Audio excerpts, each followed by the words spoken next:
नमस्कार दोस्तों, स्वागत है आपका मेरे चैनल फाइनेंस विद आलोक पे। और आज हमारा इन्वेस्टमेंट जर्नी में एक बहुत बड़ा माइलस्टोन है। अभी तक हमने पिछले 3 एपिसोड्स में ये पढ़ा था कि फिक्स्ड इनकम इन्वेस्टमेंट्स क्या होते हैं। हमने एफडी के बारे में जाना, हमने बॉन्ड्स के बारे में जाना। आज हम एक बहुत इंपॉर्टेंट कॉन्सेप्ट इक्विटी के बारे में पढ़ रहे हैं। क्यों लोग बाग लॉन्ग टर्म ग्रोथ के लिए इक्विटी इन्वेस्टमेंट चुनते हैं और क्यों इक्विटी इन्वेस्टमेंट्स के अंदर इन्वेस्टमेंट करते हैं। आज के हमारे वीडियो का टॉपिक है कि इक्विटी क्या होती है, शेयर खरीदने का मतलब क्या होता है। और हमारा मैसेज ये होता है कि अगर हम किसी कंपनी में कोई इक्विटी खरीद रहे होते हैं तो वो केवल एक ओनरशिप राइट की तरफ दर्शाती है कि हम उसमें एक छोटा सा हिस्सा ओनरशिप का खरीद रहे हैं। बट एक चीज ध्यान रखने की ये है कि शेयर खरीदने का मतलब ओनरशिप तो होता है, लेकिन ओनरशिप का मतलब गारंटीड प्रॉफिट या गारंटीड रिटर्न बिल्कुल भी नहीं होता है। आज के वीडियो में हम सीखने वाले हैं कि इक्विटी क्या होती है, शेयर क्या होता है, शेयर खरीदने का मतलब क्या होता है, शेयर होल्डर कौन होता है, कंपनी शेयर को क्यों इशू करती है, इक्विटी से इन्वेस्टर को रिटर्न कैसे मिलता है, कैपिटल एप्रिसिएशन और डिविडेंड क्या होता है, इक्विटी में रिस्क क्यों होता है, इक्विटी और फिक्स्ड इनकम इन्वेस्टमेंट्स में क्या अंतर होता है, लॉन्ग टर्म इन्वेस्टिंग में इक्विटी का क्या रोल होता है। और ये वीडियो मैंने एक एजुकेशनल पर्पस के लिए बनाई है। तो शुरू करते हैं आज का वीडियो। देखिए, इक्विटी क्या होती है। इक्विटी का मतलब होता है ओनरशिप राइट, एक ओनरशिप। इक्विटी का मतलब होता है किसी भी बिजनेस या कंपनी में ओनरशिप का एक हिस्सा लेना। अच्छा, पब्लिक कंपनी के कॉन्टेक्स्ट में ये ओनरशिप शेयर्स के माध्यम से रिप्रेजेंट करी जाती है। अगर हम कोई ओनरशिप ले रहे हैं तो हम इसेंशियली उसका एक शेयर खरीद रहे हैं। मान लीजिए एक कंपनी है एबीसी लिमिटेड। कंपनी को अपना बिजनेस बढ़ाने के लिए कैपिटल चाहिए और कंपनी अपनी इक्विटी के कुछ हिस्से को शेयर्स के रूप में इन्वेस्टर्स के लिए उपलब्ध करा सकती है। अगर आप उसका शेयर खरीदते हैं तो आप उस कंपनी में एक छोटा सा ओनरशिप इंटरेस्ट रखते हैं। तो इक्विटी का मतलब हो गया ओनरशिप, और ओनरशिप जैसा मैंने पहले कहा था is not equal to always a guaranteed profit. Company share issue करेगी, उस शेयर को आप परचेज करेंगे और एक ओनरशिप राइट ले लेंगे। तो शेयर क्या होता है? शेयर ये होता है कि कंपनी में ओनरशिप का एक यूनिट। तो इसको इस तरीके से समझते हैं कि मान लीजिए एक कंपनी में कुल 1 लाख शेयर्स इशू किए हुए हैं और आपके पास जैसे 1000 शेयर्स हैं, तो आपका ओनरशिप प्रपोर्शन क्या हो गया? 1000 डिवाइडेड बाय 1 लाख यानी 1%। यानी आपके पास कंपनी का 1% ओनरशिप इंटरेस्ट है, subject to company's capital structure and share right. जो कंपनी अपने कैपिटल का स्ट्रक्चर निर्धारित करती है, डिसाइड करती है और किस शेयर होल्डर को क्या राइट देती है कि भाई वोटिंग राइट्स है, गवर्नेंस राइट्स हैं या कंपनी चलाने के राइट्स हैं, वो सब कुछ उसे कैपिटल स्ट्रक्चर में कंपनी के फॉर्मेशन पे डिपेंड करता है। तो 1 लाख में से अगर 1000 शेयर है तो आपकी ओनरशिप हुई 1%। तो आप कंपनी के पूरे मालिक नहीं होते हैं, लेकिन एक कंपनी के छोटे से हिस्सेदार हैं, एक छोटे से कॉन्ट्रीब्यूटर हैं। तो जो आप हिस्सा रखते हैं, जैसे 1% इस एग्जाम्पल में। कंपनी शेयर्स क्यों इशू करती हैं? कंपनी को पैसा चाहिए। किस चीज के लिए पैसा चाहिए? अपने बिजनेस को एक्सपेंड करने के लिए। तो बिजनेस कैसे एक्सपेंड कर सकते हैं? उनको नई मशीनरी लगाना हो या नया प्रोडक्ट लॉन्च करना हो तो उसके लिए उसको पैसा चाहिए। अब वो पैसा आएगा कहां से? एक पैसा होता है वो बैंकों से उधार ले सकती है डेट के रूप में, और एक होता है कि वो कैपिटल पब्लिक के पास जाकर के डायरेक्ट ले उस न्यू कैपिटल को। तो जब वो पब्लिक के पास जाती है नया कैपिटल लेने के लिए, अपने बिजनेस एक्सपेंशन के लिए, तो वो उस केसेस में शेयर्स इशू करती है कि भाई मेरे शेयर्स अवेलेबल हैं, इन्वेस्टर्स उसको खरीद लेंगे तो मेरे पास पैसा आ जाएगा। तो इस तरीके से कंपनीज के पास पैसा आ जाता है और इन्वेस्टर्स जितने भी होते हैं वो शेयर खरीद के कंपनी को कैपिटल दे देती है। तो पूरा इस तरीके से हुआ कि new business expansion, new activity के लिए कंपनी को पैसा चाहिए, वो बैंक के पास डेट ले सकती है, पब्लिक के पास, इन्वेस्टर्स के पास जाके डायरेक्टली कैपिटल ले सकती है। उस केस में वो शेयर्स देती है जो इन्वेस्टर्स उसको परचेज करता है। तो कंपनीज को बिजनेस बढ़ाने के लिए कैपिटल की जरूरत होती है, जैसे नई फैक्ट्री लगानी हो, नई टेक्नोलॉजी में इन्वेस्टमेंट करना हो, बिजनेस एक्सपेंड करना हो या और कोई दूसरे कॉर्पोरेट पर्पस जिसके लिए कैपिटल चाहिए हो। तो कंपनी उस केसेस में, उन सर्कमस्टांसेस में इक्विटी कैपिटल शेयर इशू करती है जिसको इन्वेस्टर्स अपनी मनी इन्वेस्ट करके खरीद सकता है। तो अब चेक करते हैं कि कंपनी और शेयर होल्डर्स का क्या रिलेशनशिप होता है। एक कंपनी है, कंपनी ने शेयर्स को इशू किया, उस शेयर्स को इन्वेस्टर्स ने खरीद लिया और वो इन्वेस्टर्स उस कंपनी के शेयर होल्डर बन गए। ये एक बिल्कुल स्ट्रेट रिलेशनशिप है कि आपने शेयर खरीदने के बाद उस कंपनी में शेयर होल्डर बन गए। जैसे पिछले एग्जांपल में हमने कहा था कि भाई 1000 शेयर्स हैं आपके पास और 1 लाख कंपनी ने इशू किए तो 1% के शेयर होल्डर्स आप हो गए। तो शेयर होल्डर्स कंपनी में एक ओनरशिप इंटरेस्ट रखता है, लेकिन इसका मतलब नहीं है कि कंपनी के शेयर होल्डर लेने से वो कंपनी के रोजमर्रा की डिसीजन मेकिंग में या कंपनी को रन करने में, उस डिसीजन मेकिंग में पार्टिसिपेट करता है। क्यों? क्योंकि एक शेयर होल्डर राइट अलग होता है, कंपनी का मैनेजमेंट और गवर्नेंस अलग होता है, दोनों के स्ट्रक्चर्स में डिफरेंस होता है। कंपनी अलग तरीके से अपना रोजमर्रा का काम करती है और शेयर होल्डर्स का एक अलग दायित्व, एक अलग रिस्पॉन्सिबिलिटी होती है। अच्छा, क्योंकि कैपिटल स्ट्रक्चर में ये डिफाइंड होता है कि किस तरीके के शेयर होल्डर्स को कितने वोटिंग राइट्स मिलेंगे, तो ये वोटिंग राइट्स आपके शेयर पे हैं या नहीं है, ये भी एक इंपॉर्टेंट रोल प्ले करता है कि depending upon the type of shares, की भाई इक्विटी शेयर्स हैं, राइट शेयर्स हैं, वो पूरे कैपिटल स्ट्रक्चर के ऊपर डिपेंड करता है। बट जानने की ये बात है कि अगर आपने शेयर खरीद रखा है तो आप बिल्कुल लीगली शेयर होल्डर हैं उस कंपनी में और एक इन्वेस्टमेंट इंटरेस्ट रखते हैं उस कंपनी के अंदर। इक्विटी से इन्वेस्टर्स को रिटर्न कैसे मिलता है, ये बहुत इंपॉर्टेंट जानने की बात है कि अगर मैंने कोई इक्विटी ले ली है, कोई शेयर ले लिया है, तो अब मुझे रिटर्न कैसे मिलेगा। तो यहां पे रिटर्न दो तरीके से हो सकता है, एक होता है कैपिटल एप्रिसिएशन, एक होता है डिविडेंड। कैपिटल एप्रिसिएशन को समझते हैं कि क्या होता है। मान लीजिए आपके पास किसी कंपनी के शेयर्स है और आपने उसको 100 रुपए में खरीदा, बाद में क्योंकि ये शेयर्स शेयर मार्केट के अंदर ट्रेड हो सकते हैं डिमांड सप्लाई के बीच में, तो हो सकता है कि उसका मार्केट शेयर 150 रुपये हो गया हो, तो प्राइस एप्रिसिएशन कितना हो गया, 100 रुपए में आपने खरीदा था और अब मार्केट में 150 रुपए का है, तो 50 रुपए उस शेयर के प्राइस का एप्रिसिएशन हो गया, यानी 100 रुपए से 150 रुपए, तो 50% शेयर एप्रिशिएट हो गया है। तो ये 50 रुपीज केवल प्राइस इंक्रीज है। अभी जैसे आपका शेयर 100 से 150 हुआ तो 50 रुपए प्राइस में इंक्रीज हुआ है, और जब तक शेयर बेचकर ट्रांजैक्शन पूरा नहीं होता है कि आपने बेच दिया और 150 रुपए आपके पास आ गया, तब तक वो प्रॉफिट रियलाइज नहीं होगा। वो केवल मार्केट प्राइस से आप कंपेयर करके ये बोल सकते हैं कि मुझे इस इन्वेस्टमेंट में, इस शेयर के अंदर इतना पॉसिबल प्रॉफिट आज की डेट में या उस टाइम पीरियड पे हो रहा है, और जब एक्चुअल प्रॉफिट होगा, रियलाइज प्रॉफिट होगा, वो ट्रांजैक्शन कंप्लीट होने के बाद, शेयर बेचने के बाद होगी। इसलिए हम लोग केवल जो पोर्टफोलियो बनाते हैं तो उस पोर्टफोलियो में रोज मार्केट के बेसिस पे आपको देखते होंगे कि आपके पोर्टफोलियो में अगर इक्विटी है, शेयर्स है, तो रोज आपके पोर्टफोलियो की वैल्यू या तो बढ़ जाएगी या घट जाएगी, वो सब मार्केट फ्लक्चुएशन पे डिपेंड होता है। तो इस तरीके से आपके कैपिटल में एप्रिसिएशन होता है शेयर के भाव बढ़ने से। और दूसरी इनकम होती है डिविडेंड।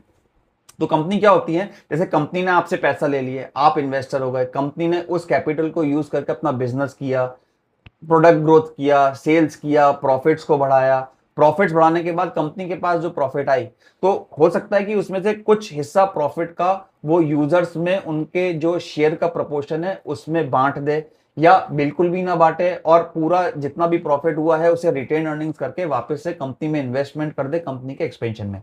तो अगर वो कुछ हिस्सा कंपनी प्रॉफिट का अपने इन्वेस्टर्स में डिस्ट्रीब्यूट करती है, वो डिविडेंड कहलाता है वो प्रॉफिट, तो आपको उस शेयर से डिविडेंड इनकम हो सकती है।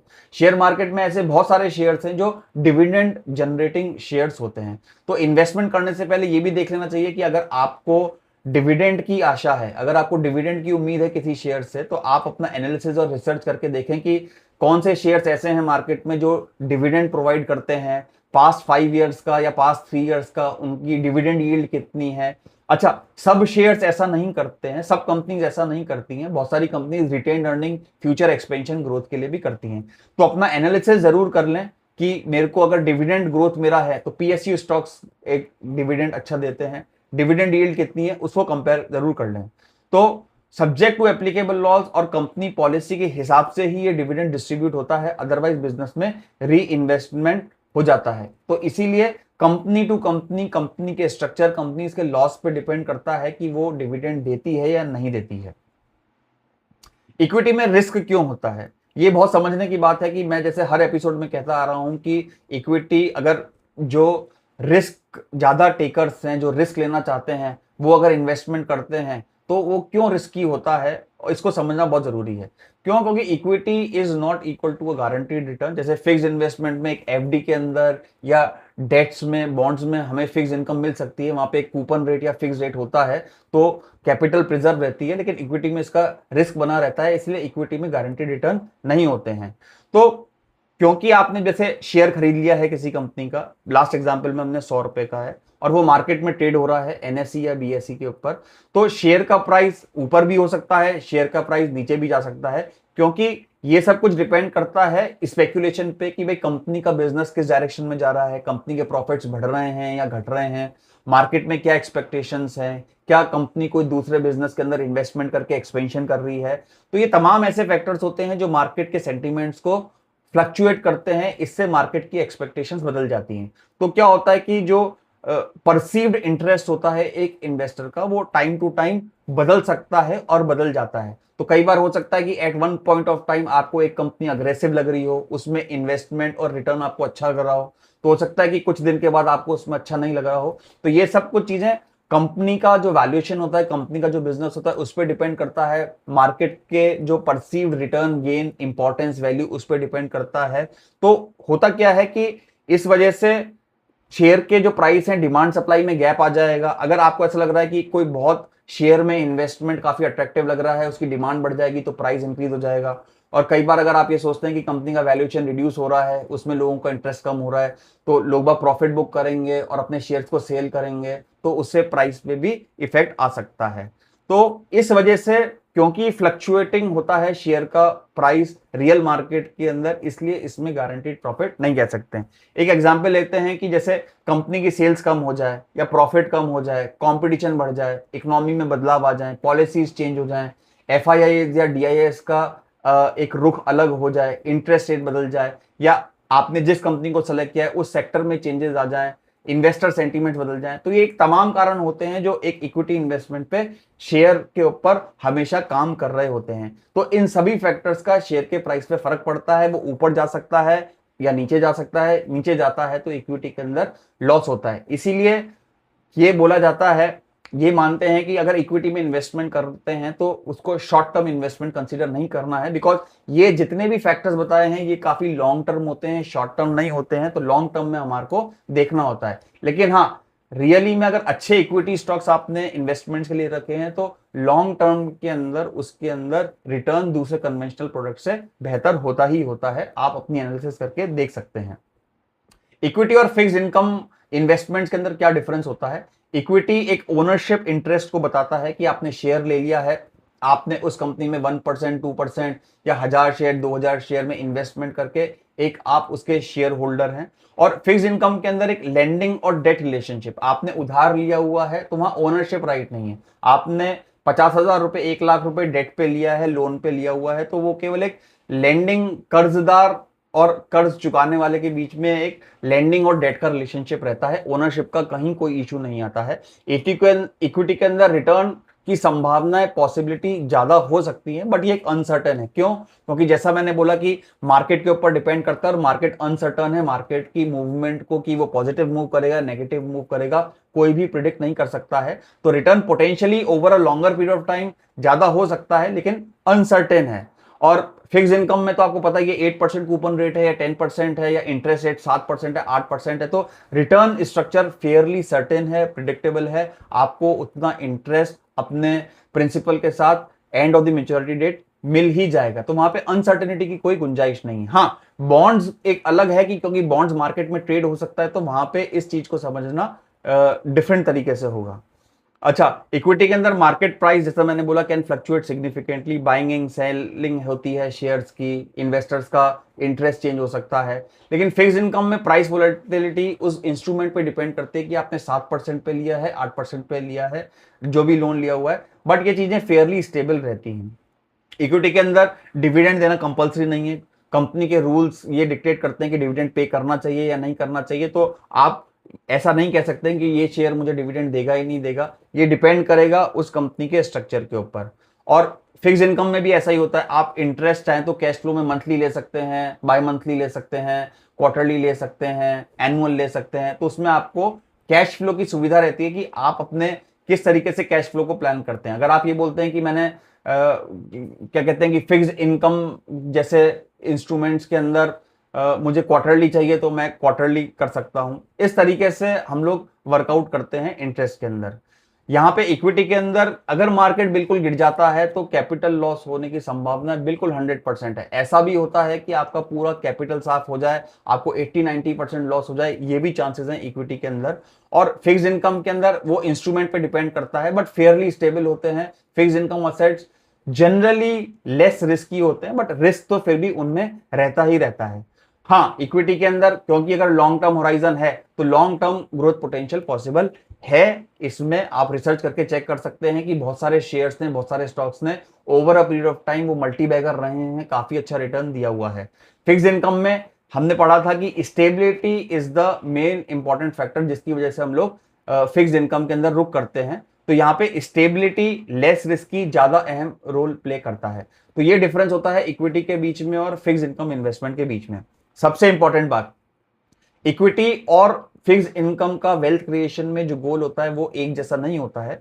इक्विटी तो long term capital building, long term wealth building के लिए होती है, aligned with the financial goals. और फिक्स इनकम का मतलब ये होता है कि आपको एक रेगुलर इनकम प्रोवाइड करवाना, एक रेगुलर कैश फ्लो प्रोवाइड करवाना। तो इसीलिए इन्वेस्टमेंट करने से पहले हमने पिछले एपिसोड में भी बात करी थी कि अपने एसेट एलोकेशन को चेक कर लेना चाहिए कि आपका फाइनेंशियल गोल क्या है, आपको कितने टाइम पीरियड में कितने अमाउंट की जरूरत पड़ती है। उसके हिसाब से अपने पोर्टफोलियो मिक्स को डिजाइन करें कि आपको उसमें इक्विटी कितना रखना है और फिक्स इनकम कितना रखना है। तो ये थे इक्विटी और फिक्स इनकम के बीच में डिफरेंस। एक बिजनेस एग्जांपल से समझते हैं कि मान लीजिए एक शहर में एक सक्सेसफुल बिजनेस है एबीसी फूड्स करके। तो ये मैं बता रहा हूं कि किस तरीके से प्राइसेस फ्लक्चुएट करती हैं, अप डाउन करती हैं।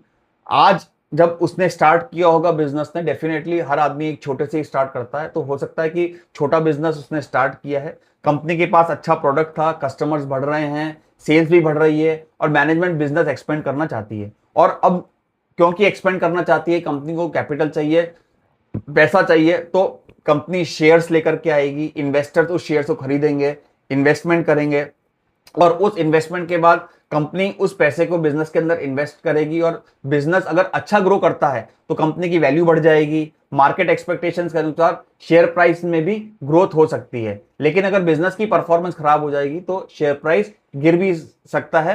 तो आपने ये देखा कि बिजनेस की वैल्यू, कि बिजनेस किस तरीके से परफॉर्म कर रहा है, बिजनेस अच्छा परफॉर्म कर रहा है या बुरा परफॉर्म कर रहा है, और उसको मार्केट कैसे परसीव करता है, इस बात के ऊपर डिपेंड करता है शेयर प्राइस। इसलिए ये फ्लक्चुएशन होता है और यही यहां पे रिस्क रिटर्न रिलेशनशिप है। अगर कंपनी ने बहुत अच्छा वैल्यूएशन किया, बहुत अच्छा काम कर रही है, सेक्टर के अंदर टॉप कर रही है, तो शेयर बढ़ जाएगा। अगर परफॉर्मेंस पुअर है तो शेयर गिर जाएगा। तो ये रिस्क बना रहता है which is dependent upon the companies performance. Share price और कंपनी की वैल्यू में क्या रिलेशनशिप होता है?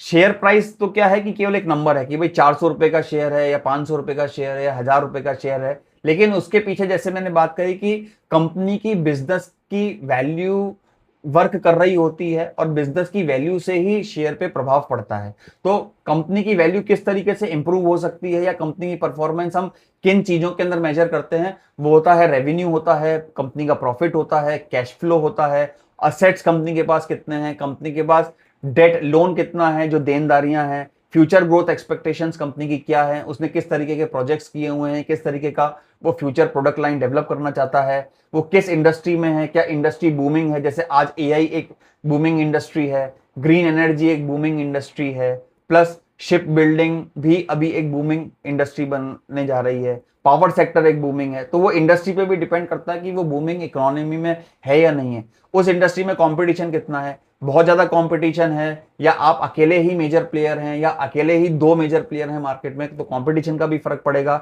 मैनेजमेंट और मार्केट सेंटीमेंट क्या है, क्या आपकी एक प्रोफेशनली मैनेज कंपनी है या लाला कंपनी है जिसे सेठ लोग चला रहे हैं, तो उन बातों पे मार्केट का सेगमेंट जो सेंटीमेंट होता है वो काफी डिपेंड करता है। इसलिए स्टॉक मार्केट में केवल स्टॉक की प्राइस देखकर ही हमें कोई डिसीजन नहीं लेना चाहिए, हमें कोई भी इन्वेस्टमेंट करने से पहले इन सारे फैक्टर्स को भी एनालाइज करना चाहिए ताकि कंपनी का पूरा वैल्यूएशन हम लोगों को क्लियर रहे, ताकि हम एक राइट इन्वेस्टमेंट डिसीजन ले सकें। स्टॉक और शेयर में क्या फर्क होता है? देखिए, स्टॉक और शेयर्स में नॉर्मली कोई फर्क नहीं होता है, ये इंटरचेंजेबली यूज होते हैं बहुत सारे प्लेटफॉर्म्स के अंदर। लेकिन अगर मैं इसको फंडामेंटल लेवल के ऊपर आपको समझाना चाहूं तो ब्रॉडली क्या होता है कि शेयर किसी कंपनी में ओनरशिप यूनिट को रेफर करता है। जैसे एक कंपनी के पास आपके 100 शेयर्स हैं या 200 शेयर्स हैं या 300 शेयर्स हैं, तो आप उतना ओनरशिप राइट रखते हैं। और स्टॉक्स नॉर्मली कंपनी के ओनरशिप सिक्योरिटीज को कलेक्टिवली रेफर करने के लिए इस्तेमाल किया जाता है कि कलेक्टिवली मेरे पास इतने स्टॉक्स हैं। जैसे अगर मैं ये कहूं कि मैंने XYZ कंपनी का स्टॉक खरीदा, तो उसका कहने का मतलब होगा कि XYZ कंपनी के इतने शेयर्स मैंने, ओनरशिप शेयर्स मैंने खरीद लिए हैं। तो ब्रॉडली एज सच कोई नहीं होता है, ये टर्म्स इंटरचेंजेबली यूज होती हैं, लेकिन मैंने आपको यहां पे समझने की दृष्टि से दोनों का डिफरेंस बता दिया है। इक्विटी इन्वेस्टमेंट और स्टॉक ट्रेडिंग में क्या फर्क होता है, तो हम यहां समझते हैं कि इन्वेस्टिंग क्या होती है और ट्रेडिंग क्या होती है। इन्वेस्टिंग के अंदर आम तौर पे नॉर्मली जो फोकस होता है, हम क्या चेक करते हैं, बिजनेस फंडामेंटल्स को चेक करते हैं, रेवेन्यू हो गया, प्रॉफिटेबिलिटी हो गया, लॉन्ग टर्म ग्रोथ हो गया, लोन्स कितने हैं, असेट्स कितने हैं, लॉन्ग टर्म गोल्स क्या हैं कंपनी के, वैल्यूएशन क्या है, ग्रोथ क्या है। तो हम इन्वेस्टिंग जो करते हैं वो मतलब ब्रॉडली लॉन्ग टर्म के लिए करते हैं और इन सारे फैक्टर्स को एनालाइज करने के बाद करते हैं। और ट्रेडिंग में क्या फोकस होता है, ट्रेडिंग में शॉर्ट टर्म प्राइस मूवमेंट होता है, मार्केट ट्रेंड्स को स्टडी करते हैं, टेक्निकल एनालिसिस होता है, मार्केट टाइमिंग होती है। तो ट्रेडिंग नॉर्मली क्या होता है, जैसे आज खरीदा, 3-4 दिन के बाद अगर आपने बोला कि भाई 3-4% का प्राइस मूवमेंट पॉजिटिव हुआ है, गेन हो रहा है, तो बेच दिया। तो ट्रेडिंग मतलब एक्टिवली आप शेयर्स की बाइंग एंड सेलिंग में इन्वॉल्व है, सस्ते में खरीदना और महंगे में बेचना, ताकि आपको प्रॉफिट मिल जाए 3-4% का या 2% का, जैसे भी आपने ट्रेडिंग के अंदर गोल सेट किया हो। तो इफेक्टिवली ट्रेडिंग के अंदर बहुत ज्यादा analysis, market watch, market read, market के सेंटीमेंट क्या है, डेली बेसिस पे उन सब चीजों को ट्रैक करना पड़ता है। और ये डेफिनेटली एक काफी इसमें टाइम जाता है, काफी लोगों का टाइम, जो एक्टिव ट्रेडर्स हैं, बड़े बड़े ट्रेडर्स हैं, तो दिन भर वो मार्केट वॉच, मार्केट न्यूज, इन सब चीजों को जानते रहते हैं, ताकि वो ये फैसला ले सके कि कब उनको खरीदना है, किस प्राइस पे खरीदना है, कब बेचना है, कब एग्जिट करना है। तो ये सारा फोकस ट्रेडिंग में होता है। तो ट्रेडिंग एक्टिवली जो बहुत सधे हुए ट्रेडर्स होते हैं वही ट्रेड कर पाते हैं। नॉर्मल आदमी तो ट्रेडिंग में भी बहुत अच्छा पैसा नहीं बना पाता है। ये तो क्या कहते हैं, काफी अच्छी मार्केट के अंदर रिपोर्ट्स अवेलेबल हैं, वो आप पढ़ सकते हैं। तो ट्रेडिंग के कॉन्सेप्ट्स को हम आने वाले वीडियोस के अंदर कवर करेंगे, लेकिन आज केवल ये समझ लीजिए कि इक्विटी को समझना बहुत जरूरी है ट्रेडिंग से पहले। बिकॉज जब इक्विटी कैसे वर्क करती है, कैसे प्रॉफिटेबल होती है, जब ये समझ में आ जाएगा, तब हम लोगों को ट्रेडिंग के कॉन्सेप्ट काफी अच्छे समझ में आने लगेंगे।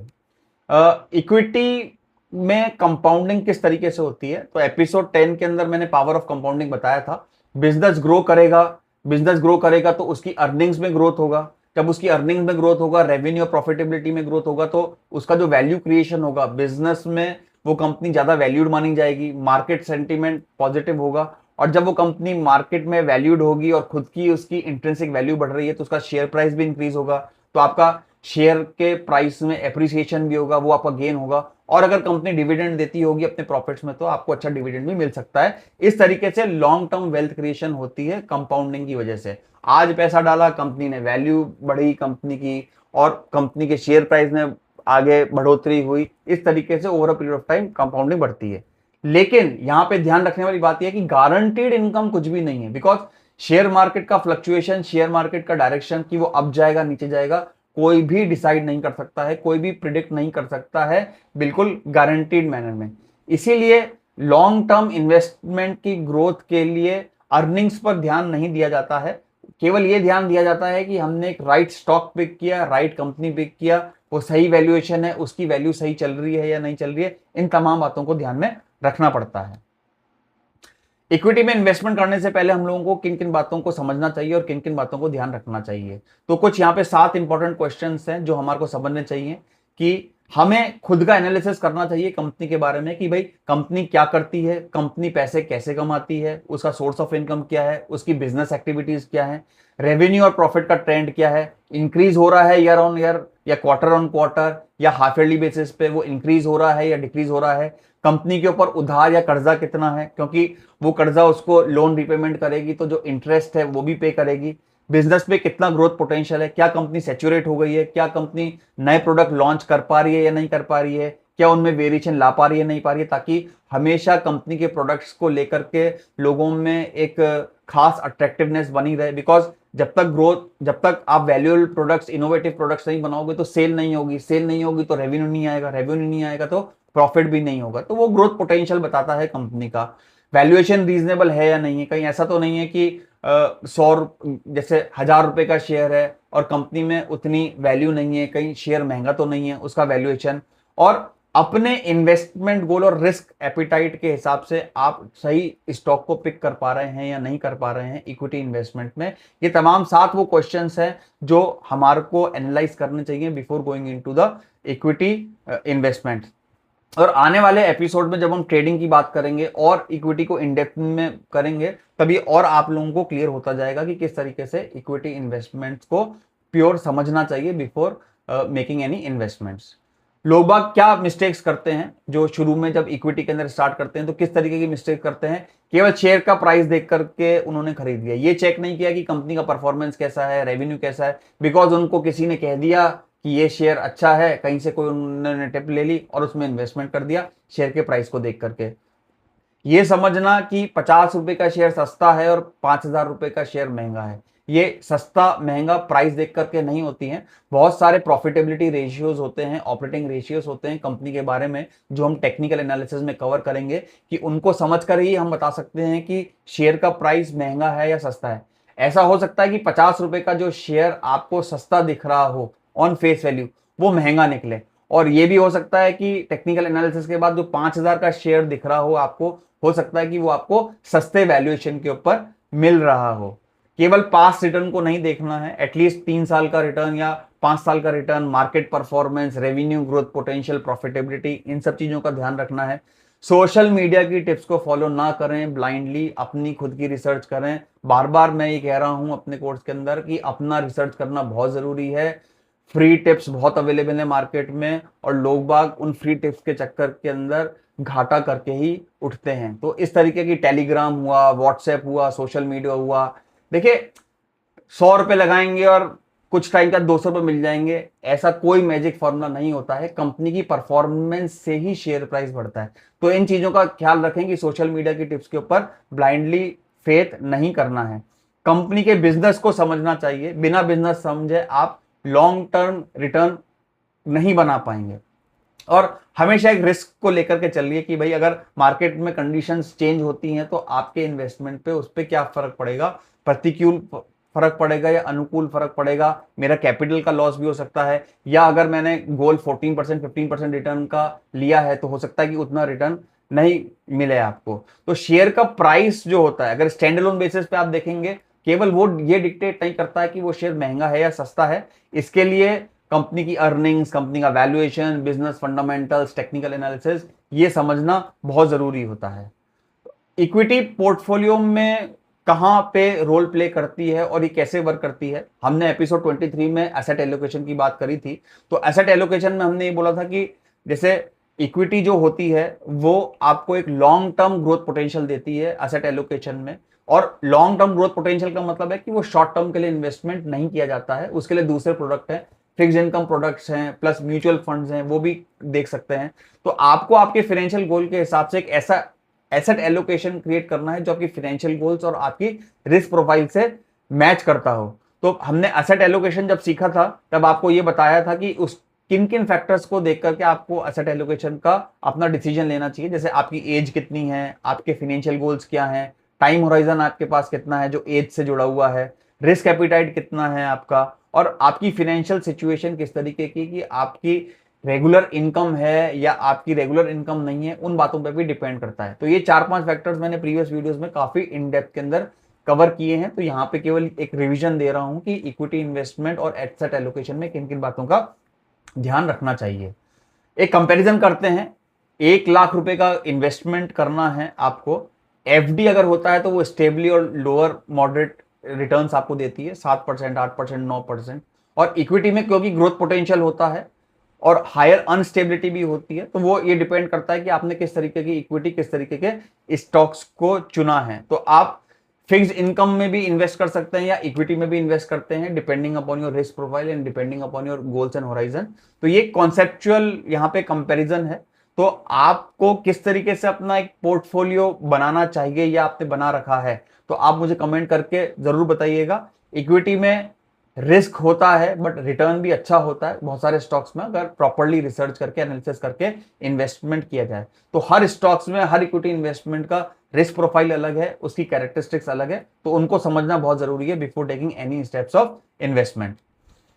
गोल्डन रूल एक ये चीज ध्यान रखिए, इक्विटी का अगर मैं दो शब्दों में बोलूं तो equity is equal to ownership plus risk plus growth potential. इसको ध्यान रखिएगा, ये हमेशा आपको काम आएगा और हमेशा आपको सही डायरेक्शन में सही तरीके से इन्वेस्टमेंट करने के लिए प्रेरित करेगा। गारंटीड रिटर्न नहीं होते हैं, मार्केट का फ्लक्चुएशन होता है, क्योंकि कोई भी गारंटीड मूवमेंट मार्केट का प्रिडिक्ट नहीं कर सकता है। और यही सबसे इंपॉर्टेंट लर्न है, equity is equal to ownership plus risk plus growth potential in longer period of time. आज की वीडियो में हमने क्या क्या सीखा है, इक्विटी क्या होती है, शेयर्स क्या होते हैं, शेयर्स खरीदने का मतलब क्या होता है, शेयर होल्डर कौन होता है, कंपनी शेयर क्यों खरीदती है, इक्विटी से रिटर्न कैसे मिलता है, कैपिटल एप्रिसिएशन क्या है, डिविडेंड क्या होता है, इक्विटी में रिस्क क्यों होता है, इक्विटी और फिक्स इनकम में क्या डिफरेंस होता है, स्टॉक और शेयर में बेसिक डिफरेंस क्या होते हैं, और इन्वेस्टिंग और ट्रेडिंग में क्या डिफरेंस होता है। तो आज आपको क्या करना है, किसी भी एक लिस्टेड कंपनी को चुन लीजिए, उसका शेयर मत खरीजिए, लेकिन केवल जस्ट एक एग्जांपल के तौर पर अपना एक रिसर्च कीजिए और ये चेक कीजिए कि कंपनी क्या करती है, क्या उसकी बिजनेस एक्टिविटीज है, पैसे कैसे कमाती है, उसका क्या प्रोडक्ट लाइन है, कौन कौन से प्रोडक्ट और सर्विस वो प्रोवाइड करती है, उसकी प्रॉफिटेबिलिटी कितनी है, उस पर डेट कितना है। इन तमाम चीजों को एक बार फंडामेंटल वे में खुद अंडरस्टैंड करने की स्टार्ट कीजिए। अगर आप बिगनर हैं, अगर आप पहले से नहीं कर रहे हैं, तो ये आपकी फाउंडेशन स्टार्ट करेगा, ताकि जब हम आने वाले एपिसोड्स के अंदर स्टॉक मार्केट को कवर करेंगे तो ये काफी आपको हेल्पफुल होगा। और आपने किस कंपनी को चुना, किसकी एनालिसिस करी, वो मुझे आप नीचे कमेंट करके जरूर बताइएगा। अगर आपको किसी एक कंपनी का एक शेयर खरीदने हैं या 100 शेयर खरीदने हैं, इस वीडियो के बाद आप बताइए कि क्या आप उस कंपनी के मालिक बन जाएंगे, क्या आप उसका डिसीजन मेकिंग डेली बिजनेस में कर पाएंगे या नहीं कर पाएंगे। अपना आंसर कमेंट करके यस या नो में मुझे जरूर बताइएगा। देखिए, आज हमने स्टॉक मार्केट की जर्नी स्टार्ट करने से पहले क्रिटिकल कॉन्सेप्ट इक्विटी को बहुत ढंग से समझ लिया हुआ है, जो बहुत जरूरी है, जो आने वाले हमारे स्टॉक मार्केट के कॉन्सेप्ट में बहुत हेल्पफुल होने वाले हैं। तो हमें क्या याद रखना है कि अगर किसी कंपनी का हमने शेयर खरीदा है तो केवल प्राइस चार्ट देख करके हमने नहीं खरीदा है, हमें उसका पूरा एनालिसिस करना चाहिए। और उस एनालिसिस के बाद जब हम इन्वेस्टमेंट करेंगे तो उसका हम एक छोटा सा ओनरशिप इंटरेस्ट खरीद रहे हैं। इसीलिए इक्विटी इन्वेस्टमेंट को करने से पहले कंपनी के बारे में पूरी जानकारी होना बहुत जरूरी है। अगले एपिसोड में हम बिल्कुल बेसिक क्वेश्चन से स्टार्ट करेंगे स्टॉक मार्केट, कि स्टॉक मार्केट क्या होता है, स्टॉक मार्केट कैसे वर्क करता है। तो आने वाला एपिसोड हमारा 31 रहेगा स्टॉक मार्केट बेसिक्स के ऊपर, जिसका मैं यहाँ पे आपको प्रीव्यू दे देता हूँ कि स्टॉक मार्केट क्या होता है, स्टॉक एक्सचेंज क्या होता है, एनएसई बीएसई क्या चीज है, शेयर की बाइंग और सेलिंग कैसे होती है, कहाँ पे होती है, और जो ये स्टॉक मार्केट है इसका पूरा इकोसिस्टम किस तरीके से काम करता है। तो अगर आपने शुरू से हमारे कोर्स को फॉलो किया तो आप देख रहे होंगे कि हमारी लर्निंग बिल्कुल लॉजिकल वे में चल रही है। पहले हमने ये पढ़ा कि भाई पैसे क्या होते हैं, वहां से हमने शुरुआत करी, धीरे धीरे हमने इन्वेस्टमेंट प्रोडक्ट्स को इंट्रोड्यूस किया और अब हम स्टॉक मार्केट की तरफ बढ़ रहे हैं। तो एपिसोड 31 में हम स्टॉक मार्केट के बेसिक से स्टार्ट करने वाले हैं। दोस्तों, आई होप आपको आज का वीडियो इक्विटी के बारे में जो हमारी मास्टर क्लास थी पसंद आया होगा। अच्छा लगा हो तो शेयर करें, लाइक करें, और चैनल को अभी तक सब्सक्राइब ना को तो सब्सक्राइब जरूर कर लें।